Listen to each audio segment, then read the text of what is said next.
2047 స్వాతంత్ర శతాబ్ది నాటికి భారత్ ఎలా ఉండాలి? ప్రపంచ దేశాల వెనుక నడిచే దేశంగా కాదు, ప్రపంచాన్ని ముందుకు నడిపించే శక్తిగా ఎలా ఎదగాలి?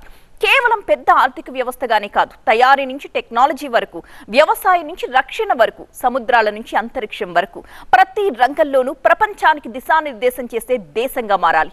ఈ మహాలక్ష్యానికి ఎర్రకోట వేదికగా ప్రధాని మోదీ సప్తధార పవర్ ని దేశం ముందుంచారు. ఇంతకీ ఏంటి సప్తధార ప్రోగ్రాం అంటే?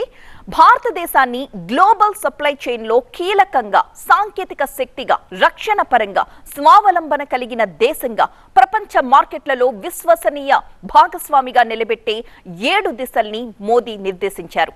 దశాబ్దాలుగా సాధించలేకపోయిన లక్ష్యాలను రాబోయే 5 ఏళ్ల నుంచి 7 ఏళ్లలో సాధించాలి అన్నదే మోదీ సంకల్పంగా పెట్టుకున్నారు.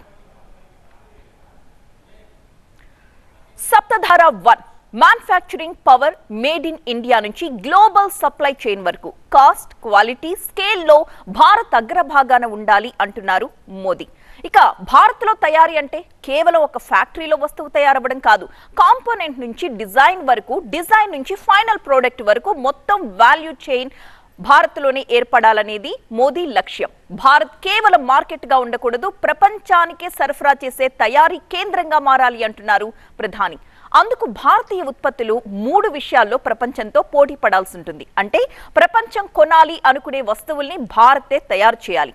గ్లోబల్ మార్కెట్లో భారత్ ఉత్పత్తులపై పరిపూర్ణ నమ్మకం ఉండే విధంగా ఎదగాలి అంటున్నారు ప్రధాని మోదీ. ఇక సప్తధార 2 అగ్రికల్చర్ అండ్ ఫుడ్ ప్రాసెసింగ్.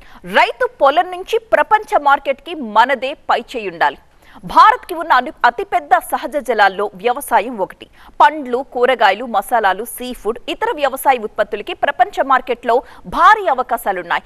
దానికి నమ్మకమైన విలువని జోడించి, ప్రాసెస్ చేసి, ప్యాక్ చేసి ప్రపంచ ప్రమాణాలతో ఎగుమతి చేయాలి అన్నదే ఈ ధార లక్ష్యం. అంటే వ్యవసాయాన్ని కేవలం జీవనాధారంగా కాకుండా ప్రపంచ ఆహార శక్తిగా మార్చేయాలి అంటున్నారు ప్రధాని మోదీ. ఇక సప్తధార 3 టెక్నాలజీ అండ్ ఇన్నోవేషన్.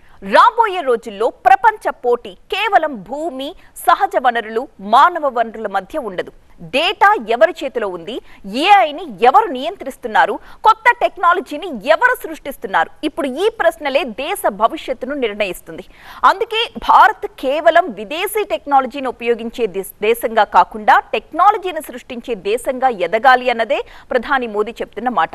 అంటే భారత్ని గ్లోబల్ ఇన్నోవేషన్ హబ్గా నిలబెట్టడమే ఈ 3వ ధార లక్ష్యం అంటున్నారు ప్రధాని మోదీ. సప్తధార 4 గతి శక్తి. వేగంగా కదిలే భారత్, వేగంగా ఎదిగే భారత్. వేగం పెరిగితే ఆర్థిక వ్యవస్థ వేగం పుంజుకుంటుంది. దేశ అభివృద్ధికి కేవలం పెట్టుబడులే సరిపోవు, కనెక్టివిటీ ఉండాలి, వేగం ఉండాలి, మౌలిక వసతులు ఉండాలి. ఒక ప్రాంతంలో తయారైన వస్తువు మరో ప్రాంతానికి స్పీడ్గా చేరిపోవాలి. పోర్ట్ నుంచి ప్రపంచ మార్కెట్కి సరుకు త్వరగా వెళ్ళాలి. ప్రజలు, పరిశ్రమలు, సరుకు రవాణా, ఇలా ప్రతి ఒక్క రంగంలో వేగం పొందుకోవాలి. అందుకే హై స్పీడ్ కనెక్టివిటీ, హైవేలు, కొత్త పోర్ట్లు, విమానాశ్రయాలు, బుల్లెట్ ట్రైన్ల వంటి మౌలిక వసతుల విస్తరణ కోసం ప్రాధాన్యం ఇచ్చాం అంటున్నారు ప్రధాని మోదీ. ఇక సప్తధార 5 డిఫెన్స్ పవర్. ఒక దేశం ఆర్థికంగా ఎంత బలంగా ఉన్నప్పటికీ వ్యూహాత్మకంగా ఇతరులపై ఆధారపడితే అంతగా ఎదుగుదల అనేది ఉండదు. అందుకే రక్షణ రంగంలో స్వావలంబన కీలకం అంటున్నారు మోదీ. ఆయుధాలు, రక్షణ పరికరాలు, సాంకేతిక పరిజ్ఞానం కీలకమైన వ్యూహాత్మక సామర్థ్యాలివి. వీటిలో భారత్ తన సామర్థ్యాన్ని పెంచుకోవాల్సింది అంటున్నారు ప్రధాని మోదీ. ఇక సప్తధార 6 green economy and blue economy. అభివృద్ధి ఉండాలి, పర్యావరణ భద్రత కూడా ఉండాలి అంటున్నారు ప్రధాని మోదీ. అభివృద్ధి పేరుతో ప్రకృతిని నాశనం చేయడం కాదు, ప్రకృతిని కాపాడుకుంటూనే ఆర్థిక అవకాశాలని సృష్టించుకోవడమే ఈ ధార ప్రధాన లక్ష్యం. గ్రీన్ ఎకానమీలో పర్యావరణ హిత పరిశ్రమలు, స్వచ్ఛమైన ఇంధన వనరులు, తక్కువ కార్బన్ ఉద్గారాలతో కూడిన ఆర్థిక కార్యకలాపాలే ఇక్కడ క్లినికం. ఇక బ్లూ ఎకానమీలో భారత్కి ఉన్న విస్తారమైన తీర ప్రాంతం, సముద్ర వనరుల్ని, పర్యావరణ సమతుల్యతని కాపాడుతూ ఒక ఆర్థిక శక్తిగా మలచడం. మత్స్యకారులు, సముద్ర ఆహార ఎగుమతులు, పోర్ట్లు, సముద్ర ఆధారిత వాణిజ్యం, ఇవన్నీ కూడా ప్రపంచ మార్కెట్లతో అనుసంధానించే అవకాశాల్ని భారత్ వినియోగించుకోవాలి. భూమి నుంచి వచ్చే సంపద మాత్రమే కాదు, సముద్రం అందించే అవకాశాల్ని సైతం ఆర్థిక శక్తిగా మార్చుకోవాలి అన్నదే ఈ ధార యొక్క లక్ష్యం. ఇక ఫైనల్ గా సప్తధార 7 భారత సాఫ్ట్ పవర్ ఇండియా బ్రాండ్ ని ప్రపంచ మార్కెట్లోకి తీసుకుని వెళ్లడం. భారతీయ ఉత్పత్తులు, భారతీయ ప్రతిభ, భారతీయ ఆలోచనలు, భారతీయ సంస్కృతి ప్రపంచవ్యాప్తంగా ప్రభావం చూపేలా చేయడమే ఈ ధార లక్ష్యం. ప్రపంచ దేశాలతో వాణిజ్య సంబంధాల్ని విస్తరించుకోవడంతో పాటు భారతీయ కంపెనీలు, ముఖ్యంగా ఎంఎస్ఎంఈలు అంతర్జాతీయ మార్కెట్లోకి వెళ్లే అవకాశాలను ఉపయోగించుకోవాలని మోదీ పిలుపునిస్తున్నారు.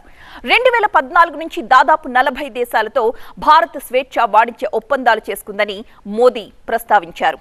అయితే సప్తధార అంటే 7 పాయింట్ల ప్రోగ్రాం మాత్రమే కాదు, ఇది ఒక దేశం తన భవిష్యత్తును 7 దిశల్లో ఒకేసారి నిర్మించుకోవాలి అన్న వ్యూహం. ఈ 7 ధారలు ఒకే దిశగా ప్రవహిస్తే 2047 వికసిత్ భారత్ లక్ష్యం నెరవేరిపోయినట్లే. అందుకే మోదీ ఇచ్చిన మరో కీలక పిలుపు రీఫార్మ్ ఎక్స్ప్రెస్.